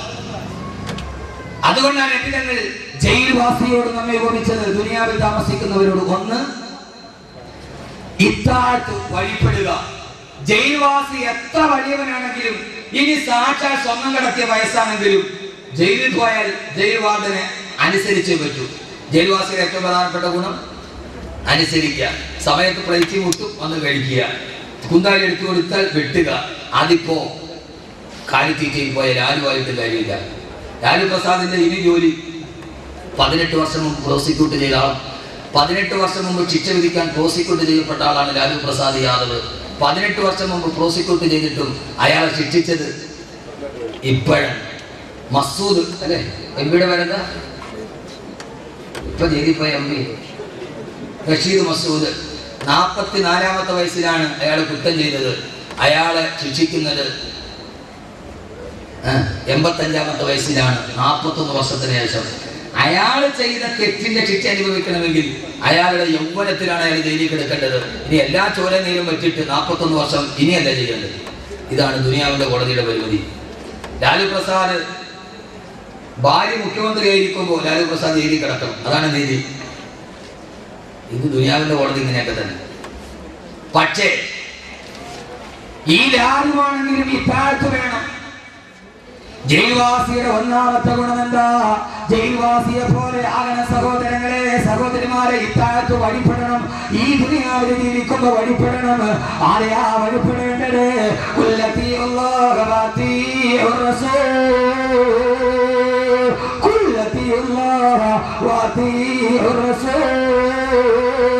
അല്ലാഹുവിനെയും അവന്റെ പ്രവാചകനായ നബി മുഹമ്മദ് മുസ്തഫ സല്ലല്ലാഹു അലൈഹി വസല്ലമയെ വഴിപ്പെടണം. ഈ ദുനിയാവിൽ ജീവിക്കുമ്പോ നമുക്കും എനിക്കും ഉണ്ടാകേണ്ട ഒന്നാമത്തെ ഗുണം ഇത്താഅത്തുല്ലാഹ് വ റസൂലിഹി, അല്ലാഹുവിന്റെ റസൂലിനെ വഴിപ്പെടുക. എന്നാലേ സഹോദരങ്ങളെ ജയിക്കാൻ കഴിയൂ. എന്റെ പ്രിയപ്പെട്ട ചെറുപ്പക്കാരാ, ഈ കടലിന്റെ തിരമാലകളുടെ മുകളിലേക്ക് ജീവിക്കാൻ വേണ്ടി വള്ളത്തിന്റെ വിലയും കാത്തിരിക്കുന്ന ഈ തീരദേശ പ്രവാസികളോട് പറയുകയാ, അല്ലാഹുവിന്റെ റസൂലിനെ വഴിപ്പെടുക. കടലിന്റെ തിരമാല നിന്റെ കാൽപ്പാടത്തിന്റെ ചുവട്ടിലാണ്. ഈ കടൽ പോലും നിന്റെ കാൽപ്പാടത്തിന്റെ ചുവട്ടിലാ. ബഹുമാനപ്പെട്ട അലായിബ്നു ഹദറമി റളിയല്ലാഹു അൻഹു ബഹ്റൈനിലേക്ക് പോവുകയാണ്. 3000 സഹാബത്തുമായി കടൽ തീരത്തെത്തി. കടൽ കടക്കാൻ കപ്പലില്ല. സഹാബത്ത് ചോദിച്ചു, അമീറുൽ മുഅ്മിനീൻ, എങ്ങനെയാണ് കടൽ കടക്കുക? ഓ സമയത്ത് പറഞ്ഞ്, നമുക്കെന്താ കടലിനെ പേടി, നമുക്കെന്താ കടലിനെ പേടി? വലകിന സഹാബു റസൂലില്ലാഹ്, നമ്മുടെ ഹബീബായ നബിയുടെ സഹാബത്തല്ലേ. നിങ്ങളെല്ലാവരും നിങ്ങളുടെ കുതിരയുടെ മുൻകാലെ കടലിലിറക്കുക, പിൻകാലെ കടലിന്റെ തീരത്ത് വെക്കുക. എന്നിട്ട് നിങ്ങളെല്ലാവരും കണ്ണടക്കുക. എല്ലാവരും കണ്ണടക്കി. സഹോദരങ്ങളെ, കടലിനോട് മല്ലിടുന്നവരെ, കടലിനോട് മല്ലിടുന്നവരെ, കടലിന്റെ തിരമാലകളോട് ജീവിക്കാൻ പാടുപെടുന്നവരെ, പള്ളിയുടെ നിവാസികളെ, കടൽ തിരമാല നിന്റെ വിരലിന്റെ താഴെ അനുസരണയോടെ നിൽക്കും. എപ്പോഴെന്നറിയോ? ഈ താഴ്ത്തിണ്ടായാൽ എല്ലാവരും കണ്ണടച്ചു. ആകാശത്തേക്ക് കണ്ണുയർത്തിയിട്ട് ഒറ്റ ദിക്ർ ചൊല്ലി, യാ അലീമു യാ ഹലീം, യാ അലീമു യാ ഹലീം, യാ ഹലീമു യാ ഹലീമു യാ ഹലീം. ദിക്ർ ചൊല്ലിക്കഴിഞ്ഞു. സഹാബത്തിനോട് പറഞ്ഞ് കണ്ണു തുറന്നു കൊള്ളുക. ഞങ്ങളെ കണ്ണു തുറന്നു നോക്കിയപ്പോ ഞങ്ങളുടെ കുതിരകള് ബഹ്റൈനിലെത്തിയിരുന്നു. പള്ളിക്കാരെ, ജയിൽവാസിയാവണം, ഇത്താഅത്തുണ്ടാകണം. തിരമാലയുടെ മുമ്പിൽ നിന്ന് നീ ദിക്ർ ചൊല്ലിയാൽ, മോനെ, വഞ്ചി ഉണ്ടെങ്കിൽ കപ്പലുണ്ടെങ്കിൽ കപ്പലിൽ സഞ്ചരിച്ചാൽ 1 മാസം കഴിഞ്ഞേ ബഹ്റൈനിലെത്തുകയുള്ളൂ. കപ്പലുണ്ടായിരുന്നെങ്കിൽ എനിക്കിത്ര പെട്ടെന്ന് എത്താൻ കഴിയുമായിരുന്നില്ല. 10 ദിക്ർ ചൊല്ലി തീരേണ്ട താമസം ഈ കടലിൽ കിടന്ന് ബഹ്റൈനിലെത്തി. അസ്ഹാബു റസൂലില്ലാഹ് വഴിതെറ്റിയ സഫീന റളിയല്ലാഹു തആല നടന്നു പോകുമ്പോ വായി പിളച്ചുകൊണ്ട് സിംഹം കുതിച്ചു ചാടി. തന്നെ കടിക്കാൻ വരുന്ന സിംഹത്തോട് സഫീന പറഞ്ഞു, കിഫി അസദി, കിഫി അസ്കിഫി, ഓ മൃഗരാജനെ, കിഫി നിൽക്കുക, നിൽക്കുക, നിൽക്കുക. അനഖാദിമു റസൂലില്ലാഹ്, ഞാൻ ഹബീബായ നബിയുടെ സേവകനാണ്, എന്നെ തൊട്ടു പോകരുത്. ആ സിംഹക്കുട്ടി മുമ്പിൽ നടന്നു. അദ്ദേഹത്തിന്റെ 2 കാലും നാട്ടിൽ കൊണ്ടുപോയി വെക്കുന്നത് വരെ ഒരു പൂച്ചക്കുട്ടിയെ പോലെ സിംഹക്കുട്ടി മുമ്പിൽ നടന്നു. അതുകൊണ്ട് ഒന്ന് ഇത്താഅത്തുണ്ടാകണം. ആരനുസരിക്കണം? ആരനുസരിക്കണം? അല്ലാഹുവിനെ റസൂൽ അനുസരിക്കണം.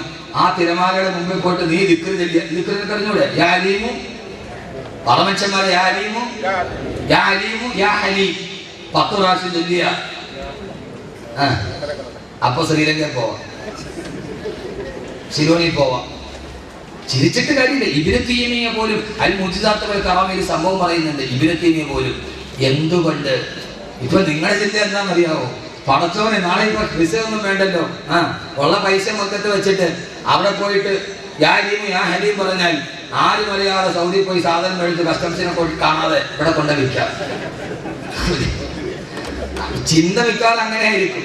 മോനെ കഴിയും. എപ്പോ 10 ദിക്ർ ചൊല്ലിയപ്പോ കപ്പൽ പോകുന്നതിനപ്പുറം പോയിട്ട് വന്നു. ഇത് കെട്ടുകഥ, ഇത് അമേരിക്കയിൽ പച്ചക്കിത്താവ് നോക്കിയിട്ട് പറയണല്ല. അൽ മുഅ്ജിസാത്തുൽ കറാമയിൽ ഇബ്നു തൈമിയ്യ പോലും പറയുന്നുണ്ട്, കഴിയും. ചങ്ങനാവും. അല്ലാഹു അങ്ങനെയാക്കട്ടെ. 2 രണ്ടാമത്തെ ഒരു ജയിൽവാസിയുടെ രണ്ടാമത്തെ അടയാളം അൽക്കനാ. തടവ് പുള്ളി ഉള്ളത് കൊണ്ട് തൃപ്തിപ്പെടുന്നവർ തൃപ്തിപ്പെടുന്നവനാണ്. അദ്ദുനിയാ സിജ്നുൽ മുഅ്മിനി, നീ ദുനിയാവിലെ തടവുള്ളിയാണ്. അല്ലാഹു നിനക്ക് എന്താണോ തന്നത് ആ തന്നത് കൊണ്ട് നീ തൃപ്തിപ്പെടുന്നവനാകണം. വകിനഅബി തർക്കിൽ മുസ്തഹാബൽ ഫാഹിരി മിമ്മതഅമി വമലാബിസിൻ വമനാസിലാ. അള്ള തന്നത് ചറ്റപ്പുരയാണോ അതുകൊണ്ട് തൃപ്തിപ്പെടാൻ കഴിയണം. പലിശ മേടിച്ചിട്ട് വലുതാകാൻ തോന്നരുത്, ചീത്ത കളിച്ചിട്ട് വലുതാകാൻ നോക്കരുത്. ജയിൽ പുള്ളിയുടെ രണ്ടാമത്തെ ഗുണം, അവൻ ജയിലിൽ കൊടുക്കുന്ന ഭക്ഷണം എന്താണ് അത് ഉള്ളത് കൊണ്ട് തൃപ്തിപ്പെടുന്നവനാണ്. ജയിൽ പുള്ളിയുടെ രണ്ടാമത്തെ ഗുണം അൽക്കനാ. ഹബീബായ നബി പറഞ്ഞു, സമയമില്ലാത്തത് കൊണ്ട് പെട്ടെന്ന് പറയുകയാ, നീ അല്ലാഹു നൽകിയ കുറച്ചുകൊണ്ട് നീ തൃപ്തിപ്പെട്ടാൽ നീ കുറച്ചമല് ചെയ്താൽ അത് അല്ലാഹുവിന്റെ തൃപ്തിയാണെന്ന് നബി മുഹമ്മദ് മുസ്തഫ. പഠിക്ക്, പാഠം പഠിക്ക്. അള്ള നിനക്ക് ഇത്തിരിയെ തന്നുള്ളൂ, നീ അതുകൊണ്ട് തൃപ്തിപ്പെട്ടു. എന്നാൽ അള്ളാഹ്ക്ക് വേണ്ടി ഇത്തിരിയെ ചെയ്തുള്ളൂ, അള്ളാഹ് തൃപ്തിയാ. എനിക്ക് അള്ളാഹ് തന്നില്ലല്ലോ, ഇനി തന്നെ അത്യാഗ്രഹമൊന്നുമില്ല. അള്ള തന്നത് ആ കടലോരത്തൊരു കൊച്ചു വീട്, അല്ലെങ്കിൽ ഒരു മുറുക്കാൻ കച്ചവടം. പടച്ചോനെ നീ എനിക്കിത് തന്നതാണ്, ഞാൻ തൃപ്തിപ്പെട്ടു. അപ്പൊ നീ ചെയ്യുന്ന ചെറിയ അമല് കൊണ്ട് അള്ളാഹു എത്ര കാരുണ്യവാനാ നീ ചെയ്യുന്നു. അപ്പൊ കൂടുതലുള്ളവൻ കൂടുതൽ ചെയ്യേണ്ടി വരും, കൂടുതൽ ചെയ്യേണ്ടി വരും. എന്റെ പ്രിയപ്പെട്ട സഹോദരങ്ങളെ, അള്ളാഹു തൗഫീഖ് നൽകട്ടെ, കൂടുതലുള്ളവൻ കൂടുതൽ ചെയ്യേണ്ടി വരും. ഇപ്പൊ ഇവിടത്തെ ഒരു തൈക്കാവിലെ ഇമാമ് 6000 രൂപ ശമ്പളം, അദ്ദേഹം തോന്നുന്നു വിചാരിച്ചാൽ 2 റക്അത്ത് സുന്നത്ത് നിസ്കരിച്ചാൽ മതിയാവും. പക്ഷെ ജുമയ്ക്ക് വേണ്ടി മാത്രം വന്നിട്ട് ഇത്രയും ശമ്പളം മേടിക്കണം, ഞാൻ 4 റക്അത്ത് നിസ്കരിക്കേണ്ടി വരും. കാരണം എന്താ, ഉള്ളവനനുസരിച്ച് കൂടുതൽ ചെയ്യണം. കുറച്ച് ജൈവാസിയുടെ പഠിച്ചോ, രണ്ടാമത്തെ അടയാളം ഉള്ളത് കൊണ്ട് തൃപ്തിപ്പെടുക. അള്ളാഹു തന്നത് എന്താണ് അതുകൊണ്ട് അള്ളാഹു നൽകട്ടെ. എന്റെ പ്രിയപ്പെട്ട സഹോദരങ്ങളെ, ഈ ഉള്ളവർക്കാണ് പിന്നെയും കാണുന്നൊരാഗ്രഹം. അള്ളാഹു മാറ്റി തരട്ടെ. എന്നാൽ ഉള്ളവരെല്ലാവരും അങ്ങനെയല്ല. ഇന്ന് കേരളത്തിലെ, ഇന്ത്യയിലെ ഏറ്റവും വലിയ പ്രമുഖനായ പണക്കാരനാണ് MA യൂസുഫ് അലി. അള്ളാഹു പൈസ നൽകട്ടെ. അദ്ദേഹവുമായി അടുത്ത ആളുകൾ ചില ഗുണങ്ങൾ അദ്ദേഹത്തിനോട് പറഞ്ഞു. എനിക്ക് അദ്ദേഹത്തിന് പണം കണ്ടിട്ടല്ല, അടുത്ത ആളുകൾ എന്നോട് പറഞ്ഞു, ഉസ്താദേ അദ്ദേഹത്തിന് കുറച്ച് ഗുണമുണ്ട്. എവിടെയാണോ ബാങ്ക് വിളിക്കുക അവിടെ നിസ്കരിച്ചിട്ട്, ബാങ്ക് വിളിച്ചാൽ പിന്നെ യാത്ര ചെയ്യും. അദ്ദേഹത്തിന് അടുക്കൽ ഒരു ഫംഗ്ഷന് പോയാൽ, ഞാൻ വളരെ ഇഷ്ടപ്പെട്ട ഒരു ഗുണമാണ്, അദ്ദേഹം പറയും അസറിന് ശേഷം വരാം, മഗ്രിബിന് ശേഷം വരാം, അല്ലെങ്കിൽ സുബൈക്ക് ശേഷം ആക്കിക്കും. നമ്മൾ പറയും ഒരു മോലാലിയുടെ അടുക്കൽ പോയിട്ട് ഒരു ഉൾക്കാരണം വരുമോ, ആഫ്റ്റർ 4 o'clock, ബിഫോർ അല്ലെങ്കിൽ 4, നിങ്ങൾക്ക് തെറ്റായിരിക്കും, ശരിയാണ്. അപ്പോ സുബൈക്ക് ശേഷം, അസറിന് ശേഷം, അതൊരു ജീവിതത്തിന്റെ ചിന്തയാണ്. ഞാൻ പറയും അസറിന് ശേഷം, പലപ്പോഴും ഞാൻ പറയും 9:30 ശേഷം, മഗ്രിബിന് ശേഷം, അസറിന് ശേഷം, അതൊരു ജീവിതത്തിൽ ഉണ്ടാകുന്ന ഒരു പ്രതിഫലത്തിൻ്റെത്. അങ്ങനെ ജീവിതത്തിൽ നമ്മൾ സൂക്ഷിക്കുന്ന ചില മൂല്യങ്ങൾ, അത് എവിടെ എത്തിയാലും നമ്മൾ വിട്ടുവീഴ്ച ചെയ്യാതിരിക്കും. അതുകൊണ്ടാണ് പോപ്പ് ഗായകൻ മുസ്ലിമായി പ്ലെയിനിൽ കയറിയപ്പോൾ പറഞ്ഞു താടി വടിക്കണം. അദ്ദേഹം പറഞ്ഞു ഇല്ല, ഞാൻ താടി വടിക്കില്ല, നിങ്ങളോടൊത്ത് ചെയ്യാൻ ഞാൻ എൻ്റെ സുന്നത്തിനെ വടിക്കില്ല എന്ന് പറഞ്ഞു യൂസുഫ് അലി ഇസ്ലാം. അതൊക്കെ കാത്തു സൂക്ഷിക്കുന്ന മൂല്യങ്ങളാണ്. അള്ളാഹുവിനാക്കി തരട്ടെ. ഉള്ളത് കൊണ്ട് തൃപ്തിപ്പെടുക. 3 ആദരവായ പ്രവാചകൻ നബി മുഹമ്മദ് മുസ്തഫ സല്ലല്ലാഹു അലൈഹി വസല്ലം പറഞ്ഞ 3ാമത്തെ ഗുണം തവക്കുലാക്കുക. ജയിൽവാസി എല്ലാ തവക്കുലാണ്. രാവിലെയും വൈകുന്നേരവും ജയിലിൽ പ്രഭാതമായാൽ ആ സമയത്തിന്റെ ഭക്ഷണം എനിക്ക് കൃത്യമായിട്ട് വരുമെന്ന് അയാൾക്കറിയാം. അങ്ങനെ തവക്കുലാകുന്ന ആൾക്കാണത്. അതുകൊണ്ട് എല്ലാ പണച്ചടപ്പിലെ തവക്കുലാക്കുക, സ്വന്തം 2 മക്കളെ നഷ്ടപ്പെട്ടു പോയപ്പോ യാക്കൂബ് നബി അലൈഹിസ്സലാത്തു വസ്സലാം സ്വന്തം കൺമണികളായ മക്കളെ നഷ്ടപ്പെട്ടു പോയപ്പോ യാക്കൂബ് നബി പറഞ്ഞത് എന്തെന്നറിയോ, ഇന്നമാ അശ്കൂ ബത്തി വഹുസ്നി ഇലല്ലാഹ്, ഇന്നമാ അശ്കൂ ബത്തി വഹുസ്നി ഇലല്ലാഹ്. എന്റെ എല്ലാ ദുഃഖങ്ങളും എന്റെ പടച്ചറപ്പിന്റെ മുമ്പിൽ ഞാൻ ഏൽപ്പിക്കുകയാണ്. എന്റെ മക്കളെ നഷ്ടപ്പെടുത്തിയത് അവനല്ലോ, അതുകൊണ്ട് എനിക്കതൊരു പ്രശ്നമില്ല എന്ന് പറഞ്ഞ് എല്ലാ ദുഃഖങ്ങളും വരുമ്പോ, സഹോദരങ്ങളെ സർവ്വ ദുഃഖങ്ങളും വരുമ്പോ, ഈ ദുനിയാവിലെ പ്രയാസം വരുമ്പോ, ഇന്ന് സെൻട്രൽ ജുമാ മസ്ജിദിൽ ജുമാ നിസ്കാരം കഴിഞ്ഞിറങ്ങുമ്പോ 3 ചെറുപ്പക്കാർ ഒരേ സമയത്തിന്റെ അടുക്കൽ വന്നിട്ട് പറഞ്ഞു, ഉസ്താദേ ദുആ ചെയ്യണം, 1 മാസമായി RCCയിലാണ്. ഞാൻ ചോദിച്ചപ്പോ ഒരാൾ പറഞ്ഞത് 15 വയസ്സുള്ള മോള്, മറ്റേ ആളുടെ 3 വയസ്സുള്ള മോള്, മറ്റൊരു ചെറുപ്പക്കാരൻ പറഞ്ഞു 3 വയസ്സുള്ള പൊന്നുമോൾ 1 മാസമായി ക്യാൻസർ പിടിച്ചിട്ട് RCCയിലാണ്. ദുആ ചെയ്യണേ ഉസ്താദേ. 3 ചെറുപ്പക്കാർ ഒരേ സമയത്ത് 15 വയസ്സുള്ള പൊന്നുമോൾക്ക് ക്യാൻസർ ആണ്, 3 വയസ്സുള്ള പൊന്നുമോന് ക്യാൻസർ ആണ്. ഈ ദുനിയാവ് പരീക്ഷണങ്ങളുടേതാണ്, ഈ ദുനിയാവ് കഷ്ടപ്പാടുകളുടേതാണ്. ആ സമയത്തെല്ലാം പടച്ചറപ്പിനെ തവക്കലാക്കി അല്ലാഹുവിനോട് പറയണം, അല്ലാഹുവേ ഇന്നമാ അശ്കൂ ബസീ വഹുസ്നി ഇലല്ലാഹ്. എന്റെ സർവ്വ ദുഃഖവും, എന്റെ സർവ്വ പ്രയാസവും, എന്റെ ആകുലതകളും, എന്റെ പട്ടിണിയും, എന്റെ കടബാധ്യതകളും ഞാൻ നിന്നെ ഏൽപ്പിക്കുന്നു അല്ലാഹ്. നീ എന്നെ കാണുന്നുണ്ട്. ഇന്ന റബ്ബക ലബിൽ മിർസാദ്. നീ എന്നെ കാണുന്നുണ്ട് റബ്ബേ എന്ന ബോധത്തോട് ഈ ദുനിയാവിൽ എന്ത് പ്രയാസമുണ്ടായാലും അത് മുഴുവനും തടവ് പുള്ളിയെപ്പോലെ തവക്കുലോടെ പടച്ചറപ്പിന്റെ മുമ്പിൽ എത്തിക്കണം. അല്ലാഹു തൗഫീഖ് നൽകുമാറാകട്ടെ. എന്ത് വന്നാലും, ഏത് പ്രയാസം വന്നാലും എന്ത് ചെയ്യണം? ആളുകൾ എതിരായേക്കാം, തവക്കുലാക്കുക. ആളുകൾ എതിരായേക്കാം. എന്തിന്റെ പേരിൽ? സത്യം പറഞ്ഞതിന്റെ പേരിൽ. ആരോട് പറയണം? സത്യം പറഞ്ഞതിന്റെ പേരിൽ ആളുകൾ എതിരായി.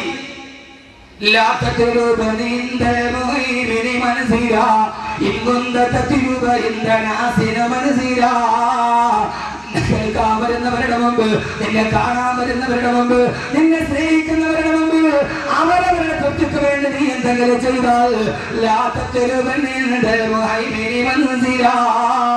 എന്റെ മുമ്പിൽ വന്നാൽ നീ ഒന്നും തേടണ്ട. നീ ജനങ്ങൾക്ക് വേണ്ടി വഴി പറഞ്ഞവനാണ്, അവരെ സുഖിപ്പിക്കാൻ പറഞ്ഞവനാണ്. അതുകൊണ്ട് നിനക്ക് എന്റെ മുമ്പിൽ ഒന്നുമില്ല.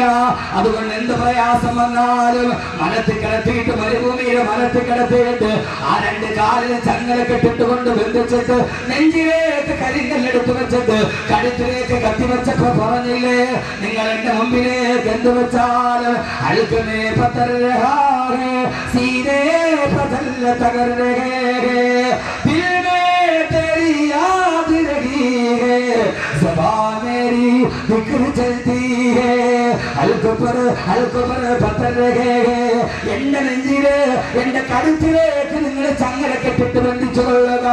സീനെ പതല്ല തകർരേ എന്റെ നെഞ്ചിലേക്ക് നിങ്ങൾ കരിങ്കല്ലെടുത്ത് വെച്ചു കൊള്ളുക. എന്റെ കഴുത്തിൽ നിങ്ങൾ കത്തിവെച്ചിട്ട് പടച്ചറപ്പിൽ നിന്ന് മാറാൻ എന്നോട് പറഞ്ഞാൽ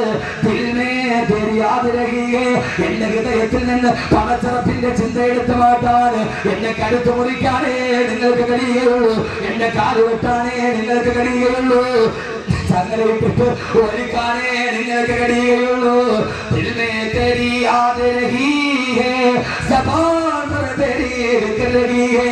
എന്റെ ഹൃദയത്തിന്റെ ഉള്ളിൽ നിന്ന് റബ്ബിനെ മാറ്റിക്കളയാൻ, എന്റെ നാവിൽ നിന്ന് അല്ലാഹുവിനെ ദിക്റിനെ മാറ്റാൻ നിങ്ങൾക്ക് ഇടയില്ലെന്ന് മല നീളുന്ന തുമയത്തുവിനെ ജനത്തിനോട് പറഞ്ഞില്ലേ?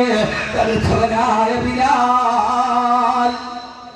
ബിലാൽ പറഞ്ഞു ഉമയ്യത്തിനോട്, എന്റെ നെഞ്ചിൽ കല്ല് വെക്കാനല്ലേ നിനക്ക് പറ്റൂ, എന്റെ കഴുത്ത് വെട്ടാനല്ലേ നിനക്ക് പറ്റൂ, ചാട്ടവാർന്ന് ചടിക്കാനല്ലേ പറ്റൂ. എന്റെ ഹൃദയത്തിലിരിക്കുന്ന എന്റെ നെഞ്ചിന്റെ മുകളിലെ കല്ലിരിക്കുകയുള്ളൂ. എന്റെ ഹൃദയത്തിൽ നെഞ്ചിന്റെ ഒരു ഹൃദയമുണ്ട്, അതിൽ നിന്ന് എന്റെ റബ്ബിനെ കളയാൻ ഉമയ്യത്തെ നിനക്ക് കഴിയില്ല. ഏത് പച്ച പരിഷ്കാരി വന്നാലും എന്റെ പ്രിയപ്പെട്ട പെങ്ങളെ ഹൃദയത്തിന്റെ ഉള്ളിൽ നിന്ന് പടച്ചറപ്പിന്റെ കളയരുത്. മുത്തവക്കലൻ മുത്തജദ്ദിദൻ ഫീ റിസ്ഖിക തിക തംബി വഅദ റബ്ബി അക്രമ മുഫ്ദിലാ. പടച്ചറപ്പിനെ തവക്കുലാക്കണം. അല്ലാഹു തൗഫീഖ് നൽകട്ടെ. എന്റെ പ്രിയപ്പെട്ട സംഘാടകരായ ചെറുപ്പക്കാരോട് എല്ലാം അല്ലാഹുവിൽ തവക്കുലാക്കണം. 4ാമത്തെ ഗുണം നിർത്തുക. ഇത് മനസ്സിലുണ്ടാവണം. തടവുകളിൽ അബ്ദുനിയാസിജിന് മുഅ്മിൻ ഹദീസിൽ അർത്ഥം പറയുക. 4ാമത്തെ ഗുണം അർജാഉ, ഒരു പ്രതീക്ഷ ഉണ്ടാവും. ഉണ്ടോ? ജയിലിൽ കിടക്കുന്ന തടവുകളിലേക്ക് ഒരു പ്രതീക്ഷയുണ്ട്. എന്നെങ്കിലും ഒരിക്കൽ ഈ അടിയുടെ കൂടി തുറക്കും, ഞാൻ മോചിതനാവും, ഞാൻ മോചിതനാവും. എന്നെങ്കിലും തടവുകളിയുടെ ഗുണം, നാലാമത്തെ ഗുണം പ്രതീക്ഷയാണ്. റജാ എന്താണ്? എന്നെങ്കിലും എന്റെ ശിക്ഷയുടെ കാലാവധി അവസാനിക്കും, ജയിലിന്റെ കവാടം തുറക്കും, ഞാൻ എന്നെങ്കിലും വെളിയിലാവും. നമുക്കും ഒരു റജാ ഉണ്ട്. എന്താ? നമ്മുടെ ജയിലിന്റെ കവാടവും, നമ്മുടെ ഈ ദുനിയാവെന്ന ജയിലിന്റെ കവാടവും തുറക്കും. തുറന്നു കഴിഞ്ഞാൽ നെഞ്ചിൻ കൂടിന്റെ ഉള്ളിൽ നിന്ന് ആത്മാവ് പുറത്തു വരും. യാ അയ്യത്തുഹൻ നഫ്സുൽ മുത്മഇന്ന ഇർജി ഇലാ റബ്ബികി റാദിയതൻ മർദിയാ ഫദ്ഖുലി ഫീ ഇബാദി വദ്ഖുലി ജന്നതി. കൂടിന്റെ ഉള്ളിൽ നിന്ന് എന്റെ ആത്മാവ് വെളിയിലേക്ക് വരും. എന്റെ ശരീരം കൊണ്ടുപോയി 6 അടി മണ്ണിൽ കൊണ്ടുപോയി വെക്കും. പെരുങ്കല്ല് മുകളിൽ വെച്ചു തൊട്ട് ഓടിയിട്ട് മണ്ണ് വീട്ട് സ്ഥലവും വീട്ട് എല്ലാവരും പിടിമണ്ണ് മാറിയിട്ടിട്ട് എല്ലാവരും എന്റെ നാട്ടിൽ നിന്ന് പോകും. ഞാനാണെങ്കിലോ ഇലാ റഹ്മത്തില്ല, പടച്ചറപ്പിന്റെ മുമ്പിൽ എന്നെ ഹാജരാക്കപ്പെടും. അല്ലാഹു പറയും, യാ ഇബാദി, എന്റെ അടിമകളെ, നിഴലിനെ പ്രണയിക്കാത്തവര് എന്റെ അടുക്കലോട്ട് കടന്നു കൊള്ളുക. ഇനിയാണ് നിങ്ങൾക്ക് തേടിയാൽ നീങ്ങിപ്പോകാത്ത നിഴലുള്ളത്.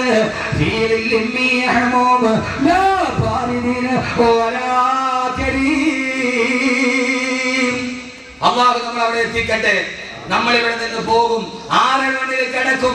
അവിടെ നിന്ന് എഴുന്നേറ്റ്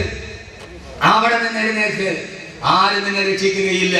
രക്ഷിക്കുമെന്ന് കരുതിയിട്ട് നിലവിളക്ക് കത്തിച്ച് ആ നിലവിളക്കിൽ തന്നെ രക്ഷിക്കാൻ സഹസ്രനാമം ചൊല്ലി അവസാനം 1000 നാമം ചൊല്ലിയിട്ട് 1000 നാമം ചൊല്ലുന്നതിന്റെ അന്ന് ആ നിലവിളക്കിൽ പിടിച്ച വെളിച്ചെണ്ണയിൽ നിന്ന് തീ പിടിച്ചിട്ടാണ് സിനിമാ നടി സുകുമാരി മരിച്ചുപോയത്. സഹോദരങ്ങളെ, കേൾക്കേണ്ടത് ആ സമയത്ത് നിലവിളക്കിന്റെ വെളിച്ചമല്ല, കാതിൽ വന്ന് പറയണം, യാ അയ്യത്തുഹൻ നഫ്സുൽ മുത്മഇന്ന. നന്നായിട്ട് ജീവിച്ച മനുഷ്യ, ആഖിറത്തെ പ്രേമിച്ചവനെ, വാ എന്റെ മുമ്പിലേക്ക് വാ. ഇനി നിനക്ക് നീങ്ങിപ്പോകാത്ത നിഴലുണ്ട്. എന്ത് നിഴല്? നീങ്ങിപ്പോകാത്ത നിഴൽ. അതെവിടെയാണ്? നിർത്തൻ നീങ്ങിപ്പോകുന്ന നിഴൽ. ഹബീബായ നബി പറഞ്ഞു, ഞാനും ദുനിയാവും നല്ല വെയിലുള്ള സമയത്ത് വന്ന് മരത്തിന്റെ തണലിൽ നിന്ന് ഇതസ്തഫാഇല്ലു, ആ മരത്തിന്റെ തണൽ മാറിപ്പോയാൽ എഴുന്നേറ്റ് പോകുന്ന യാത്രക്കാരനെ പോലെയാ. എന്റെ പൊന്നുമോനെ, ആഖിറത്തിലൊരു വൃക്ഷമുണ്ട്, അതിന് തണലുണ്ട്, ആ തണൽ നീങ്ങൂല. നാളെ സ്വർഗത്തിലൊരു വൃക്ഷമുണ്ട്, ആ വൃക്ഷത്തിന്റെ പേര് തൂബ എന്നാണ്. അതിന്റെ ഇല വെള്ളി കൊണ്ടുണ്ടാക്കിയതാണ്. അതിന്റെ കായ്കനികൾ സ്വന്തമാണ്. അതിന്റെ വടി ദൂരം ഒരറ്റത്ത് നിന്ന് 500 വർഷം കുതിരപ്പുറത്ത് സഞ്ചരിച്ചാൽ അതിന്റെ മറ്റേ അറ്റത്തിൽ നിന്ന് നബി മുഹമ്മദ് മുസ്തഫ. ആഖിറത്തിലൊരു മരമുണ്ട്, അതിന്റെ പേര് തൂബ എന്നാണ്. അതിന്റെ ഇല വെള്ളിയാണ്, അതിന്റെ കായ്കനികൾ സ്വർണ്ണമാണ്. അതിന്റെ തണലിലേക്ക് സഞ്ചരിക്കാൻ ഒരറ്റത്ത് നിന്ന് 500 വർഷം കുതിരപ്പുറത്ത് സഞ്ചരിച്ചാലും മറ്റേ അറ്റത്തെത്തുകയില്ല. അള്ളാഹുവിന്റെ ചുവട്ടിൽ നമ്മളെ ഇരുത്തട്ടെ. അള്ളാഹുവിന്റെ ചുവട്ടിൽ നമ്മളെ ഇരുത്തട്ടെ. അള്ളാഹുവിന്റെ ചുവട്ടിൽ നമ്മളെ ഇരുത്തട്ടെ. ഒരു നല്ല പ്രണയിക്കാൻ പറ്റിയൊരു പെണ്ണിനെ കൂടെ ഞാൻ പറഞ്ഞുതരാം കേട്ടോ. എന്റെ പൊന്നു സഹോദരങ്ങളെ, അതിന്റെ ആഖിറത്തിലെ സർവ്വവൃക്ഷങ്ങളും പൊക്കം കുറഞ്ഞില്ല. സ്വർഗത്തിലെ വൃക്ഷത്തിന് പൊക്കമില്ല. കാരണം എന്താ? നടന്നു പോകുന്ന വഴിക്ക് പഴം പഠിക്കാൻ പാകത്തിലാണ് സ്വർഗത്തിലെ വൃക്ഷങ്ങൾ എന്ന് നബി മുഹമ്മദ് ഇരുന്നുകൊണ്ട്, സ്വർണ്ണക്കട്ടിൽ ഇരുന്നുകൊണ്ട് പഴം പറിക്കാം. അതുകൊണ്ട് പൊക്കമില്ല, അതുകൊണ്ട് തണലും കൂടുതലായിരിക്കും.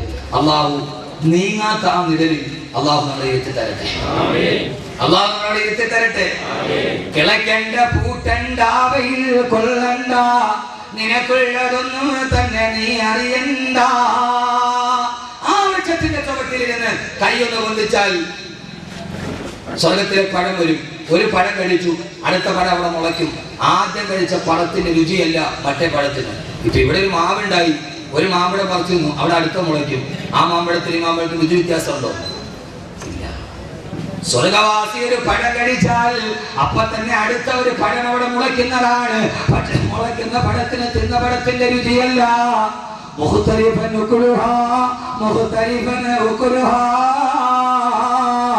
ഓരോ മാമ്പഴത്തിനും ഓരോ രുചിയാണെന്ന് അള്ളാഹുവിന്റെ വിശുദ്ധ ഖുർആൻ. അങ്ങനെ ആ വൃക്ഷത്തിന്റെ ചുവട്ടില് നമ്മളിങ്ങനെ ഇരിക്കുമ്പോഴാണ് സഹോദരങ്ങളെ ഒരു സുന്ദരി പെണ്ണ് നടന്നു വരിക. ആ പെണ്ണിന്റെ പേര് ഇസ്മുഹാ ലായിബ. ആ പെണ്ണിന്റെ പേര് ലായിബ എന്നാണ് നബി മുഹമ്മദ് മുസ്തഫ. നമ്മളിങ്ങനെ സ്വർഗത്തിന്റെ വൃക്ഷത്തിന്റെ ചുവട്ടിലിരിക്കുമ്പോഴാണ് സ്വർഗത്തിൽ ഒരു സുന്ദരി പെണ്ണ്, അടിപൊളി ഒരു പെണ്ണ് വന്നു മുമ്പിൽ കൂടെ. സ്വർഗവാസികൾ ഇങ്ങനെ ഇരിക്കുക, അവരുടെ കൂടെ അവരുടെ ഹൂറിമാരുണ്ട്. അപ്പൊ ഒരു പെണ്ണ് വരും. ഇസ്മുഹ, പെണ്ണിന്റെ പേര് അതേതായാലും ഓർമ്മ. പെണ്ണിന്റെ പേര് ലായിബ. രണ്ട് പെണ്ണിന്റെ പേരാണ് ഹബീബായ നബി തങ്ങൾ പറഞ്ഞിട്ടുള്ളത്. ഒന്ന് ഇസ്മുഹ ഐന എന്ന് പറയുന്ന ഒരു പെണ്ണിന്റെ പേര് പറയുന്നത്. രണ്ടാമത് ലായിബ. ആ പെണ്ണൊന്ന് ചിരിച്ചാൽ ആ പെണ്ണിന്റെ മുൻപല്ലിന്റെ പ്രകാശം 400 മൈൽ അപ്പുറം കാണുമെന്ന് നബി മുഹമ്മദ് മുസ്തഫ. 400 മൈൽ എന്ന് പറഞ്ഞാൽ ഏതാണ്ട് സുമാർ 600 കിലോമീറ്റർ എന്ന് പറഞ്ഞാൽ ഭീമാപ്പള്ളിയിൽ നിന്ന് കണ്ണൂർ വരെ 600 കിലോമീറ്റർ. അപ്പൊ ആ പെണ്ണ് കണ്ണൂരിൽ നിന്നിട്ട് ചിരിച്ചാൽ ഭീമാപ്പള്ളി നിന്ന് കാണാം. എന്തായിരിക്കും പെണ്ണ്? അള്ളാഹു കാണാൻ തൗഫീഖ് നൽകട്ടെ. അള്ളാഹു കാണാൻ തൗഫീഖ് നൽകട്ടെ. ആ പെണ്ണ് സ്വർഗവാസികളുടെ മുമ്പിലൂടെ നടന്നിട്ട് തോന്നും, എന്റെ പുതിയാപ്രയുടെ പെണ്ണുങ്ങളുമായി തന്നിച്ചിരിക്കുന്ന സ്വർഗവാസികൾ പറയും, നിന്റെ പുതുമണവാളൻ ഞാനാണ് എന്റെ കിടപ്പയിലേക്ക് വരിക എന്ന് വിളിക്കുമ്പോ ആ പെണ്ണിങ്ങനെ നടന്നു പോകും. അവസാനം ചോദിക്കും, പെണ്ണെ നിന്റെ പുതുമണവാളനാരാ? ആ സമയത്ത് ലായിബ എന്ന പെണ്ണ് തിരിഞ്ഞു നിന്നിട്ട് ചോദിക്കുമത്രേ,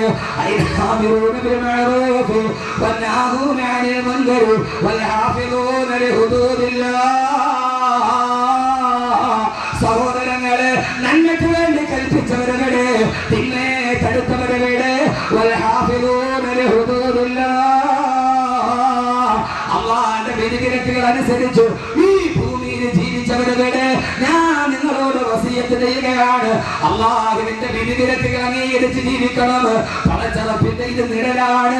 ഈ നിഴലിപ്പ് നീങ്ങിപ്പോയാലും ആ സമയത്ത് പടച്ചറപ്പിന്റെ വിധിവിലക്ക് അംഗീകരിച്ച് ജീവിക്കണം.